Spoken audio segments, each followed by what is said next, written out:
नमस्कार मंडळींनो, काल 6 वाजेपर्यंत महाराष्ट्रात मतदान सर्वांनी केलं. त्यानंतर सर्वांच्या नजरा आता निकालाकडे लागल्या आहेत. त्याआधी सर्व निवडणुकांचे एक्झिट पोल येत आहे.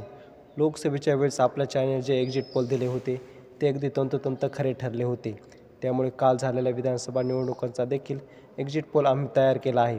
हा एक्झिट पोल पाहण्याआधी आपण जर आमच्या चॅनलवर नवीन असाल तर चॅनल अवश्य सबस्क्राईब करून ठेवा, जेणेकरून असेच माहितीपूर्ण व्हिडिओ तुम्हाला मिळत राहतील.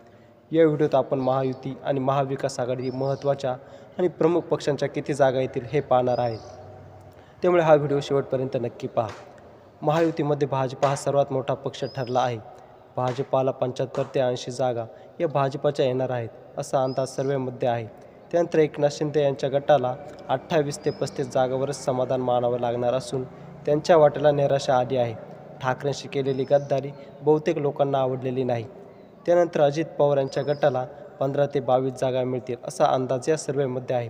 त्यामुळे सर्वात जास्त नुकसान अजित पवार यांचं होणार आहे. त्यामुळे आता महायुती एकूण 110 ते 126 जागांवरच दिसत आहे. आता आपण महाविकास आघाडीमधील आकडे पाहणार आहोत. महाविकास आघाडीतला महत्त्वाचा पक्ष म्हणजे काँग्रेस. या पक्षाच्या 60 ते 65 जागा या सर्वेमध्ये व्यक्त केलेल्या आहेत. त्यामुळे काँग्रेस नाना पटोलेंच्या नेतृत्वात भरारी मारताना दिसत आहेत. त्यानंतर राष्ट्रवादी शरद पवार पक्षाच्या या 42 ते 48 जागा निवडून येतील. जवळपास 50चा आकडा गाठू शकणार आहे. त्यानंतर महाविकास आघाडीतील अत्यंत महत्त्वाचा पक्ष म्हणजे शिवसेना उद्धव बाळासाहेब ठाकरे.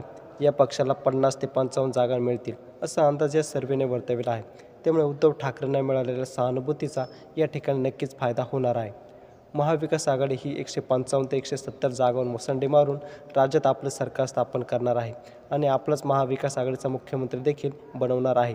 जे अपक्ष उमेदवार आहेत ते देखील महाविकास आघाडीला साथ देतील. मनसे या पक्षाच्या 2 जागा निवडून येणार आहे. त्यामुळे या सर्वेबद्दल आपलं काय मत आहे कमेंटमध्ये नक्की सांगा.